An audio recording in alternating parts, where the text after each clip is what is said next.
नमस्कार मंडळी, माय बोली मराठी न्यूज या आपल्या चॅनलमध्ये आपणा सर्वांचं अगदी मनापासून स्वागत आहे। कधी तुम्ही असा विचार केला आहे का की दरवर्षी 500-600 पेक्षा अधिक वृद्ध भारतीय फक्त यामुळे पडून जखमी होतात कारण त्यांचे पाय त्यांना धोका देतात। कातकर आजोबांची गोष्ट। 82 वर्षीय पुणे रहिवासी कातकर आजोबा फक्त 6 महिन्यांपूर्वीपर्यंत त्यांच्या नातवाबरोबर पार्कपर्यंत देखील जाऊ शकत नव्हते। आता ते दररोज 30 मिनिटं फिरतात, तेही कोणत्याही आधाराविना।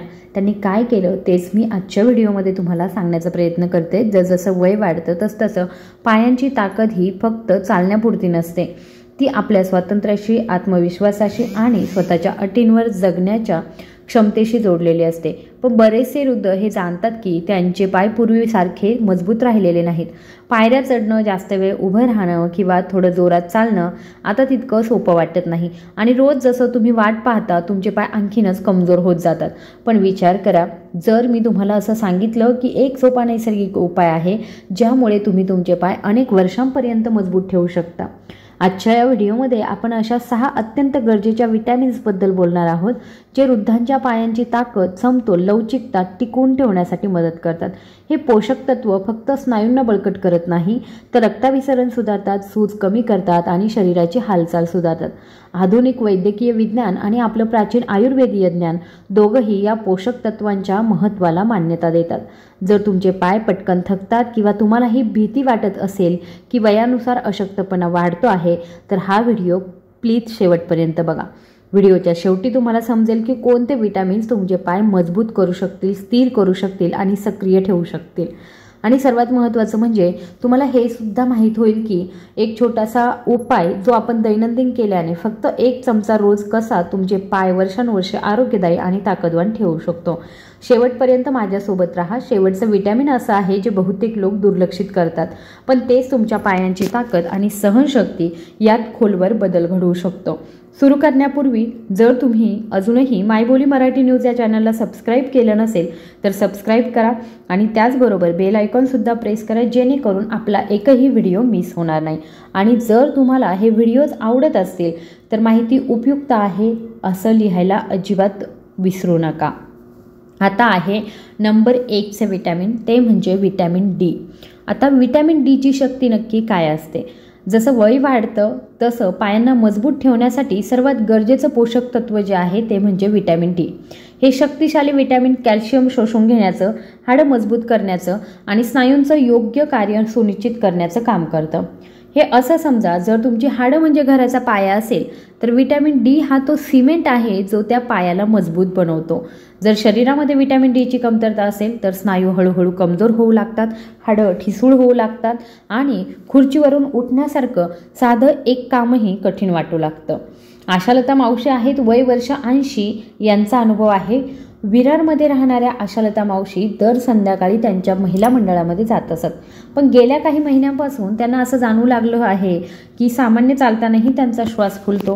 त्यांची डॉक्टरांनी तपासणी केली आणि कळलं की त्यांच्या शरीरामध्ये विटॅमिन डी फारच कमी आहे। फक्त 3-4 आठवड्यांच्या उपचारानंतर त्यांना हे जाणवलं की केवळ त्यांचे पायच मजबूत झाले नाहीत तर त्यांच्या पाठीचा त्रासही खूप प्रमाणात कमी झाला। खूपसे वृद्ध हे म्हणतात की पाय कमकुवत होणं हा वयाचा परिणाम आहे, पण हे पूर्णपणे खरं नाही।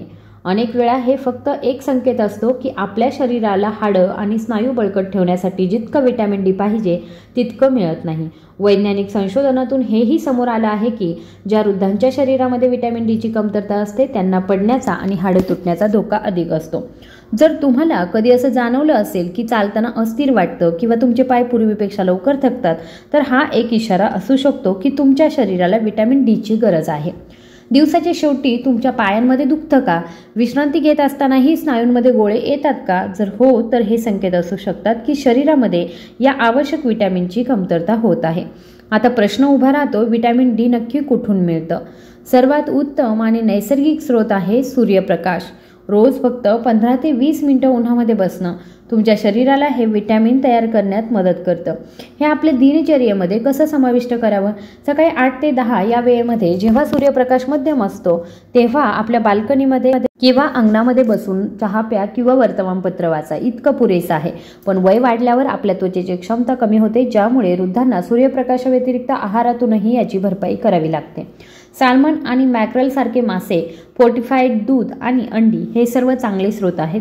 शाकाहारी पर्यायांमध्ये उन्हात ठेवलेले मशरूम, फोर्टिफाईड सोया दूध आणि संत्र्यांचा रस हे देखील व्हिटॅमिन डीचे चांगले स्रोत आहेत.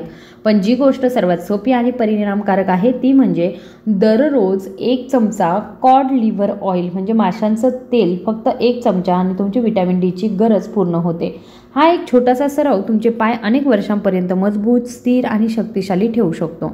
आणि एक गोष्ट लक्षात ठेवण्यासारखी अशी आहे, जे वृद्ध दररोज व्हिटॅमिन डीची मात्रा वाढवतात ते अनेकदा सांगतात की त्यांना अधिक ऊर्जा जाणवते, चालण्यात स्थिरता येते आणि रात्री पायांमध्ये येणारे गोळे हळूहळू कमी होऊ लागतात. छोटा बदल आणि परिणाम मोठा असं होतं. नंबर 2चं व्हिटॅमिन आहे स्नायूंची रक्षा करणारं व्हिटॅमिन B12.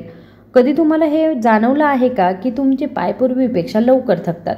कधी कधी असं वाटतं की पायांमध्ये जीवच उरलेला नाही किंवा कुठलाही विशेष कारण नसतानाही तुमच्या पायांमध्ये झणझणीतपणा किंवा सुन्नपणा जाणवतो. जर हो तर हे संकेत असू शकतात की तुमच्या शरीरात व्हिटॅमिन B12ची कमतरता होत आहे. गुलाब काका आहेत सोलापूरचे, यांचा अनुभव आहे. सोलापूरचे गुलाब काका निवृत्त शिक्षक, संपूर्ण आयुष्यभर सक्रिय राहिले, पण अचानक काही महिन्यांमध्ये त्यांना जाणवलं की त्यांच्या पायामध्ये सुन्नपणा आणि कमजोरी आली आहे. आहारामध्ये B12 वाढवल्यानंतर फक्त 6 आठवड्यांमध्ये ते पुन्हा दररोजचे 2 किलोमीटर चालायला लागले. असं वाटलं की माझ्या पायांमध्ये पुन्हा जीव आला असं ते म्हणतात. हे आवश्यक पोषक तत्व, तंत्रिका तंत्र, नर्वस सिस्टम, लाल रक्तपेशींची निर्मिती आणि ऑक्सिजन स्नायूंना पोहोचवण्यात महत्त्वाची भूमिका बजावतं. हे असं समजा, जर तुमचे स्नायू मोटर असतील तर व्हिटॅमिन B12 हे इंधन ते चालवतं आणि तारा म्हणजे तुमच्या मेंदूपर्यंत त्यांना जोडणारा मार्ग. जर शरीराला B12 पुरेशा प्रमाणामध्ये मिळालं नाही तर स्नायूंना पोषण आणि ऑक्सिजन मिळणं कठीण होतं. परिणामी काय होतं? कमजोरी, थकवा आणि अस्थिरता सुद्धा जाणवते. आता वृद्धांमध्ये व्हिटॅमिन B12ची जर कमतरता खूप सामान्य आहे, कारण वयानुसार आपल्या शरीराची हे व्हिटॅमिन शोषून घेण्याची क्षमता हळूहळू कमी होत जाते. इतकंच नाही तर तुम्ही उत्तम आणि संतुलित आहार घेत असाल तरीसुद्धा असं नाही की तुम्हाला पुरेसं B12 मिळतच आहे. कधी तुम्ही हे अनुभवलं असेल की एखाद्या दिवशी तुमचे पाय अगदी ठणठणीत वाटतात, पण दुसऱ्याच दिवशी ते कमकुवत, थकलेले आणि थरथरलेले वाटतात, कुठल्याही कारणाविना. हा एक क्लासिक सिग्नल आहे की तुमच्या शरीरामध्ये व्हिटॅमिन B12ची कमतरता असू शकते. या व्हिटॅमिनची आणखी एक जबाबदारी म्हणजे मेंदू आणि स्नायूंमधील योग्य संवाद राखणं. लक्षात ठेवा, B12 केवळ तुमच्या पायांची ताकद वाढवत नाही तर स्मरणशक्ती आणि मानसिक स्पष्टताही सुधारतं. जेव्हा B12ची कमतरता होते तेव्हा हा संवाद यंत्रणा विस्कळीत होऊ लागते, ज्यामुळे पायांमध्ये सुई टोचल्यासारखं वाटतं आणि सुन्नपणा जाणवतो. हे शरीराकडून दिलं जाणारं एक सतर्कतेचं लक्षण आहे की तुमच्या नसांमध्ये काही बिघाड आहे. आता प्रश्न आहे, हे आवश्यक व्हिटॅमिन कसं मिळवावं? सर्वोत्तम नैसर्गिक स्रोत आहे मांसाहारी पदार्थ जसे की कोंबडी, मासे, अंडी आणि दूध. पण जर तुम्ही शाकाहारी असाल किंवा सोपा उपाय शोधत असाल तर एक छोटं पण प्रभावी मार्ग आहे न्यूट्रिशनल ईस्ट. पोषणयुक्त खमीर. दैनिक प्रयोगासाठी 1 चमचा न्यूट्रिशनल ईस्ट दहीमध्ये मिसळून सकाळचा नाश्ता बनवा. चवही उत्तम आणि फायदेही अनेक. हा 1 चमचा रोज आपल्या जेवणामध्ये सामील करा. डाळींवरती शिंपडा, सूपमध्ये मिसळा किंवा स्मूदीमध्ये टाका. हे चवही वाढवतं आणि B12ची भरपाईही करतं. जे वृद्ध नियमितपणे B12 घेणं सुरू करतात त्यांना काही आठवड्यांतच परिणाम जाणवायला लागतात. अधिक ऊर्जा, उत्तम समतोल आणि पायांमध्ये पुन्हा ती जुनी ताकद. काही लोक तर इतकं म्हणतात असं वाटतंय जसं की 10 वर्षांची तरुणाई परत आली आहे. म्हणून जर तुमचे पाय अलीकडे कमजोर व्हायला लागले असतील, लवकर थकत असतील किंवा तुम्ही अस्थिरता अनुभवत असाल तर हे फक्त एका पोषक घटकाची कमतरता असू शकते. आजच सुरू करा, कारण प्रत्येक दिवसाचा विलंब तुमच्या पायांची ताकद आणखी कमी करू लागला आहे. जर तुम्ही आतापर्यंत माझ्यासोबत टिकून आहात, ही माहिती तुम्हाला उपयुक्त वाटत आहे तर कृपया खाली कमेंट बॉक्समध्ये नक्की कळवा. नंबर 3ला आहे व्हिटॅमिन C. सांध्यांना मजबूत करणारं व्हिटॅमिन C. कधी तुम्हाला सकाळी उठतानाच तुमच्या गुडघ्यांमध्ये जडपणा वाटतो का? किंवा चालताना गुडघ्यांमध्ये सौम्य वेदना होतात का? किंवा एखादं थोडंसं श्रमाचं काम केल्यानंतर तुमच्या पायांमध्ये थकवा खूप वेळ राहतो का? जर हो तर असं असू शकतं की तुमचं शरीर व्हिटॅमिन C साठी हळूच हाक देत आहे. मिनल काकू आहेत 75 वर्षांच्या. यांचा अनुभव असा आहे, जळगाव निवासी मिनल काकू यांच्या गुडघ्यांची वेदनांनी त्रस्त होत्या. त्यांच्या डॉक्टरांनी त्यांना आवळा आणि लिंबूचं नियमित सेवन सुचवलं. सुरुवातीला वाटलं एवढ्या छोट्याशा गोष्टीने काय फरक पडेल, पण फक्त 1 महिन्यातच मी सकाळी वेदनांशिवाय उठू लागले आणि आता मंदिरापर्यंत चालत जाऊ शकते असं त्या सांगतात. बहुतेक लोक व्हिटॅमिन सीला फक्त सर्दी खोकल्यापासून वाचवणारा घटक समजतात, पण सत्य हे आहे की हा असा व्हिटॅमिन आहे जो तुमचे सांधे लवचिक, पाय मजबूत आणि स्नायूंना पुन्हा सक्रिय ठेवण्यासाठी महत्त्वपूर्ण भूमिका बजावतो. हे असं समजा, जर तुमचे सांधे म्हणजे दरवाज्यांची बिजागर असतील तर व्हिटॅमिन सी हे ते तेल आहे जे त्यांना चिडचिड न होता फिरू देतं. व्हिटॅमिन सी शरीरामध्ये कोलेजन तयार करण्याचं मुख्य स्रोत आहे. कोलेजन हे प्रथिन आहे जे टेंडन, मणक्याशी जोडलेले तंतू, लिगामेंट्स आणि हाडांमधील गादी यांना मजबूत ठेवतं. जसं वय वाढत जातं तसं शरीरात कोलेजनचं प्रमाण कमी होतं आणि त्याचा परिणाम सर्वप्रथम दिसतो सांध्यांशी अडथळा, सौम्य सूज आणि हालचालींमध्ये अस्वस्थता म्हणून. जर तुमचे गुडघे आधीपेक्षा अधिक कठीण, पाय थोडे डगमगणारे किंवा चालताना थकवा वाटत असेल तर त्याचं कारण व्हिटॅमिन सीची कमतरता असू शकतं. इतकंच नाही, व्हिटॅमिन सी एक शक्तिशाली अँटीऑक्सिडंटही आहे. हे शरीरातील सूज कमी करतं. सांध्यांच्या वेदना आणि स्नायूंचा अशक्तपणा यामागचं सर्वात मोठं कारण सूज असतं. व्हिटॅमिन सी तुमच्या शरीराला जळजळ कमी करण्याचं काम करतं. जसं आगीवर पाणी टाकणं. जर तुम्हाला असं वाटत असेल की आता तुमच्या पायांना श्रमातून सावरायला जास्त वेळ लागतो तर हे फक्त वय नाही, तर तुमच्या शरीराला कदाचित व्हिटॅमिन सीची गरज आहे. आता प्रश्न असा आहे की हे सगळं कसं मिळवावं. लिंबू, संत्र, पेरू, किवी, सिमला मिरची हे सगळे चांगले स्रोत आहे. भारतीय जीवनात व्हिटॅमिन सीचा सर्वोत्तम स्रोत म्हणजे आवळा आणि आपल्याकडे तो सहज उपलब्ध देखील होतो. हिरवी मिरची, टोमॅटो आणि कोथिंबीरही याचे चांगले स्रोत आहेत. पण जर तुम्ही एक सोपा आणि परिणामकारक उपाय शोधत असाल तर आमच्याकडे 1 चमचा रोज फॉर्म्युल्यामध्ये येतो असेरोला चेरी पावडर. हा एक नैसर्गिक सुपरफूड आहे. फक्त 1 चमचा पावडरमध्ये संत्र्यापेक्षा अनेक पटींनी जास्त व्हिटॅमिन सी असतं. हे पाण्यामध्ये किंवा स्मूदीमध्ये मिसळा आणि तुमच्या पायांना द्या दररोजची मजबूती. सकाळी उपाशीपोटी 1 ग्लास कोमट पाण्यामध्ये अर्ध्या लिंबाचा रस किंवा मग 1 चमचा मध टाकून प्या. यामुळे व्हिटॅमिन सी मिळेलच पण पचनसुद्धा सुधारेल. अनेक वृद्धांनी जेव्हा त्यांच्या आहारामध्ये व्हिटॅमिन सी गांभीर्याने घ्यायला सुरुवात केली तेव्हा त्यांना जाणवलं की गुडघे आता कमी अडखळतात, चालताना जास्त लवचिक आहे आणि पायांना थकवा आधीपेक्षा खूप कमी झाला आहे. काहींनी तर असंही म्हटलं, आता सकाळी उठताच पायांमध्ये तीच जुनी ऊर्जा जाणवते जसं परत तरुणपण परतलंय. तर जर तुम्हालाही गुडघ्यांच्या वेदना, स्नायूंची धीमी सुधारणा किंवा मग फक्त तुमचे पाय पुन्हा मजबूत आणि तरुण बनवायचे असतील तर व्हिटॅमिन सीला आपल्या दिनचर्येमध्ये सामावून घेणं आवश्यक आहे. नंबर 4 वर आहे व्हिटॅमिन K2. हाडांना मजबूत ठेवणारं व्हिटॅमिन K2. जर तुम्हाला हवं असेल की तुमचे पाय अनेक वर्ष तुमची साथ देत राहावे तर केवळ स्नायूंवर नाही तर हाडांची देखभालही महत्त्वाची आहे.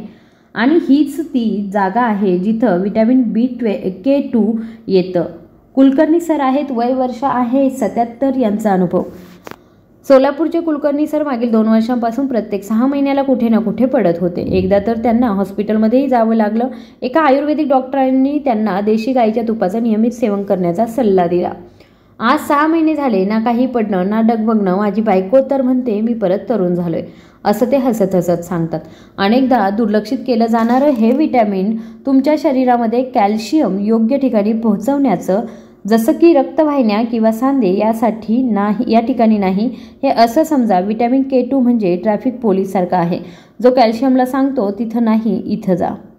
खूप लोकांचं असं मत आहे की केवळ कॅल्शियम घेतल्यानं हाडं मजबूत होतात, पण जर व्हिटॅमिन K2 नसेल तर तो कॅल्शियम अशा ठिकाणी साचू लागतो जिथं त्याचं असणं योग्य नाही, जसं की सांध्यांमध्ये, ज्यामुळे जडपणा, खराब रक्तसंचार आणि हाडं तुटण्याचा धोका वाढतो. लक्षात ठेवा, कॅल्शियम घेणं पुरेसं नाही, ते योग्य ठिकाणी पोहोचवणंही तितकंच महत्त्वाचं आहे. कधी तुम्ही पाहिलं आहे का एखादं वयस्कर व्यक्तिमत्व त्यांच्या पायामध्ये आता ती पूर्वीची मजबूती राहिलेली नाही, जरी ते नियमित कॅल्शियम घेत असतील तरीसुद्धा. समस्या ही नाही की कॅल्शियम कमी आहे, समस्या तर ही आहे की ते कॅल्शियम योग्य ठिकाणी पोहोचत नाही आहे. आणि जेव्हा कॅल्शियम चुकीच्या जागी साठायला लागतं तेव्हा सांध्यांमध्ये जकडण असेल, चालताना जडपणा असेल किंवा वारंवार पडण्याचा धोका वाढत असतो. तर यावर उपाय काय? व्हिटॅमिन K2 मिळवण्यासाठी उत्तम नैसर्गिक स्रोत म्हणजे फर्मेंटेड फूड्स, जसं की नट्टो, आंबट कोबी, सॉरक्राफ्ट आणि काही विशिष्ट प्रकारचे चीज. भारतीय अन्नामध्ये ढोकळा, इडली आणि लोणचं यासारखे फर्मेंटेड भारतीय अन्नपदार्थही व्हिटॅमिन K2 साठी चांगले आहेत. पण भारतातला सर्वात सोपा आणि स्वादिष्ट आहे तो म्हणजे तूप किंवा मग देशी लोणी, तेही देशी गाईच्या दुधापासून बनवलेलं. दैनंदिन सवय काय आहे? सकाळी उपाशी पोटी 1 चमचा तुपामध्ये हळदीची 1 चिमूट मिसळून घ्या. ही आयुर्वेदामध्ये शतकानुशतके सुचवलेली पद्धत आहे. फक्त 1 चमचा तूप दररोज तुमच्या शरीराला K2ची नियमित मात्रा देऊ शकतं, जे हाडं मजबूत ठेवल आणि पायांना स्थिर आणि संतुलित बनवल. अनेक वृद्धांनी अनुभव घेतला आहे की जेव्हा त्यांनी त्यांच्या आहारामध्ये व्हिटॅमिन K2 वाढवलं तेव्हा त्यांच्या पायामध्ये एक नवीन हलकं वाटायला लागलं, ताण कमी जाणवू लागला. काहींनी तर असंही सांगितलं, आता जिना चढणं सोपं झालं आहे, जसं शरीरामध्ये काही अडथळा उरलेला नाही. तर जर तुम्ही कधी पायांची स्थिरता याबद्दल चिंतित असाल किंवा मग अचानक हाडांमध्ये कमजोरी जाणवली असेल तर कदाचित तुम्हाला व्हिटॅमिन K2ची गरज आहे. हा एक छोटासा बदल आहे, पण आयुष्यात मोठा फरक घडवून आणू शकतो. या एका छोट्याशा बदलामुळे तुम्ही तुमचं स्वातंत्र्य अनेक वर्षांनी वाढवू शकता. तुम्हाला हा व्हिडिओ कसा वाटतोय ते कमेंट बॉक्समध्ये नक्की सांगा. हा व्हिडिओ तुम्हाला जर आवडला असेल तर व्हिडिओला लाईक, शेअर आणि सबस्क्राईब करायला विसरू नका. नंबर 5 वर आहे ऊर्जा भरलेले पाय. यांचं रहस्य आहे मॅग्नेशियम. कधी तुमचे पाय जड वाटले आहेत का? किंवा थोडं चालल्यानंतर थकवा जाणवतो का? किंवा रात्री वारंवार पायामध्ये गोळे येऊन तुमची झोपमोड होते का? जर असं होत असेल तर हे तुमच्या शरीराची ही एक महत्त्वाची हाक असू शकते. तुम्हाला मॅग्नेशियमची गरज आहे. गोखले आजोबा आहेत, वय वर्ष 82. यांचा अनुभव. देवगडचे गोखले आजोबा यांना रात्री पायांमध्ये इतका गोळा यायचा की ते वेदनेने ओरडून उठायचे. त्यांच्या नातवाने ऑनलाईन वाचून त्यांना दररोज 1 मूठभर भोपळ्याच्या बिया खाण्यास सांगितलं. मी सुरुवातीला विश्वास ठेवायला तयार नव्हतो, पण 2 आठवड्यांमध्येच माझी रात्रीची झोप सुधारली. आता 5 महिने झाले एकदाही गोळा आलेला नाही असं ते सांगतात. मॅग्नेशियम हा खनिज घटक तुमच्या पायांच्या स्नायूंना, शिरांना आणि ऊर्जा व्यवस्थेसाठी अत्यंत आवश्यक आहे. हे असं समजा की तुमचे स्नायू जर एक कमान असतील तर मॅग्नेशियम म्हणजे ते तेल आहे जो त्या कमानीला सहज खेचून पुन्हा तिच्या मूळ स्थितीमध्ये परत येण्यास मदत करतो.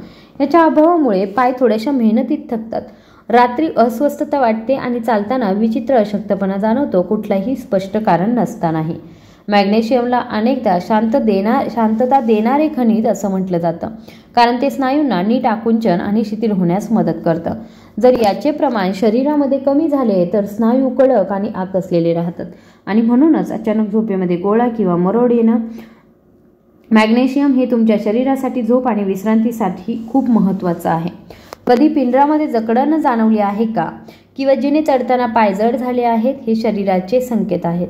मला मॅग्नेशियम हवं आहे, पण मॅग्नेशियम केवळ गोळ्या थांबवत नाही, ते ऑक्सिजन रक्तप्रवाहामध्येही सुधारतं. जेव्हा रक्त आणि ऑक्सिजन योग्य प्रमाणामध्ये स्नायूंना पोहोचते तेव्हा पायामध्ये चपळपणा, ताकद आणि हलकेपणा येतो. म्हणून ज्या वृद्धांमध्ये याची कमतरता असते ते अनेकदा तक्रार करतात, पायात काहीच ताकद उरली नाही. मॅग्नेशियम तुमच्या हृदयाच्या आरोग्यासाठी सुद्धा महत्त्वाचं मानलं जातं, ज्यामुळे तुमची एकूण ऊर्जा वाढते. तुम्ही कसे निश्चित कराल की तुमच्या शरीराला पुरेसं मॅग्नेशियम मिळतंय किंवा नाही? हिरव्या पानांची भाजी, अक्रोड, बिया यांसारखं संपूर्ण धान्य हे चांगले स्रोत आहेत. आपल्या भारतीय पाककृतीत म्हणाल तर राजमा, छोले, मूग डाळ आणि बाजरीसारखी भारतीय आहार मॅग्नेशियमने समृद्ध असतात. पण एक सोपा आणि शक्तिशाली उपाय म्हणजे भोपळ्याच्या बिया. दररोज फक्त 1 चमचा भोपळ्याच्या बिया तुमच्या शरीराला भरपूर मॅग्नेशियम देतात, जे स्नायूंना आराम देतात, रक्तप्रवाह सुधारतात आणि पायांना भरतात ऊर्जा आणि फुर्तीने. दही आणि ताकामध्ये 1 चमचा भोपळ्याच्या बिया आणि थोडंसं जिरं पाण्यात पावडर मिसळून दुपारच्या जेवणासोबत घ्यावं. हे चवीला चांगलं लागतं आणि पचनातही मदत करतं. आता पुढचा नंबर 6चा आहे व्हिटॅमिन ई. पायामध्ये आयुष्यभर टिकणारी शक्ती असते ती व्हिटॅमिन ईमुळे. कधी तुमचं असं झालं आहे का की थोडं चालल्यानंतरच पाय आपले थकायला लागलेले आहेत, किंवा मग तुमचे पाय नेहमी थंड वाटतात किंवा दीर्घ वेळ बसल्यावरती सुजलेले वाटतात? जर असं असेल तर काय कारण असू शकतं? कमजोर रक्तप्रवाह. आणि ही स्थिती सुधारण्यासाठी एक अत्यंत प्रभावी आणि नैसर्गिक उपाय आहे, तो म्हणजे व्हिटॅमिन ई. मालती आजी आहेत, यांचा अनुभव त्या सांगतात. कणकवलीच्या मालती आजी त्यांच्या गावातील सर्वात वृद्ध आणि सक्रिय महिला आहेत. वय वर्ष 92व्या वर्षी देखील त्या रोज मंदिरात जातात आणि सर्व काम स्वतः करतात. त्यांचं रहस्य काय? तर त्या असं सांगतात की मी 40 वर्षांपासून रोज सकाळी उपाशी पोटी गव्हाचे अंकुर खाते आणि माझ्या चहामध्ये हिरवी पानं घालते. त्या सांगतात, माझी सून म्हणते की माझे पाय तिच्यापेक्षा जास्त वेगाने चालतात. व्हिटॅमिन ई हे शरीराचं नैसर्गिक रक्त पातळ करणारा घटक आहे, जे संपूर्ण शरीरामध्ये विशेषतः पायांमध्ये रक्तप्रवाह सुधारतो. हे असं समजा, जर तुमच्या रक्तवाहिन्या नळ्या असतील तर व्हिटॅमिन ई हा त्या स्वच्छ करणाऱ्या क्लीनरसारखा आहे, जो त्या स्वच्छ करतो जेणेकरून पाणी सहज वाहू शकेल. जेव्हा रक्तप्रवाह मंद होतो तेव्हा स्नायूंना ऑक्सिजन आणि पोषण मिळत नाही आणि हाच थकवा, जडपणा, वेदना किंवा झिंझिण्या याचं मुख्य कारण असतो. कधी तुम्हाला असं जाणवलं आहे का की थोडीशी चहलपहल झाल्यानंतर पायामध्ये जकडण किंवा मुंग्या येतात? तर हे संकेत आहेत की तुमच्या शरीराला रक्तप्रवाह सुधारण्याची गरज आहे. लक्षात ठेवा, तुमचे पाय तुमच्या स्वातंत्र्याची निशाणी आहेत आणि व्हिटॅमिन ई हे स्वतंत्र टिकून ठेवण्यास मदत करतो. व्हिटॅमिन ई रक्तवाहिन्यांना लवचिक आणि मोकळं ठेवण्यास मदत करतो, जेणेकरून ऑक्सिजनने भरलेले रक्त सहजपणे तुमच्या पायांच्या स्नायूंमध्ये पोहोचू शकेल. म्हणूनच जेव्हा वयोवृद्ध लोक व्हिटॅमिन ईचे प्रमाण वाढवतात तेव्हा त्यांना जाणवतं की पाय हलके वाटतात, चालण्यात सहजता आणि ऊब जाणवते, थकवा पटकन येत नाही आणि अनेकदा ते जास्त वेळ चालू शकतात, वारंवार थांबत नाही. एक अतिरिक्त फायदा हा आहे की व्हिटॅमिन ई त्वचेला सुदृढ आणि चमकदार ठेवतो. तर व्हिटॅमिन ईचे सर्वोत्तम स्रोत कोणते आहेत? बदाम, सूर्यफुलाच्या बिया आणि ॲव्होकॅडो हे चांगले स्रोत आहेत. भारतीय पर्याय हे आहेत की शेंगदाणे, तीळ आणि मोहरीचं तेल हे सुद्धा व्हिटॅमिन ईचे चांगले स्रोत आहेत. पण सर्वात सोपा उपाय गव्हाच्या अंकुरांचं तेल, फक्त 1 चमचा दररोज, जे भरपूर व्हिटॅमिन ई देतं. तुमच्या कोशिंबीर किंवा मग डाळीमध्ये 1 चमचा तीळ किंवा अळशीच्या बिया टाका. हे केवळ व्हिटॅमिन ई देणार नाही तर चवही वाढवतील. ही सवय केवळ पायांमध्ये ऊर्जा टिकून ठेवत नाही तर रक्तप्रवाह इतका सुधारते की चालणं फिरणं पुन्हा सोपं आणि आनंददायक वाटू लागतं. अनेक वरिष्ठ नागरिकांनी असं सांगितलं आहे की त्यांनी जेव्हा व्हिटॅमिन ईचे प्रमाण वाढवले तेव्हा पायांतील सूज कमी झाली, चालण्यात समतोल आला आणि स्थिरता वाढली. इतकंच नाही तर त्वचाही अधिक चमकदार आणि आरोग्यदायक वाटू लागली.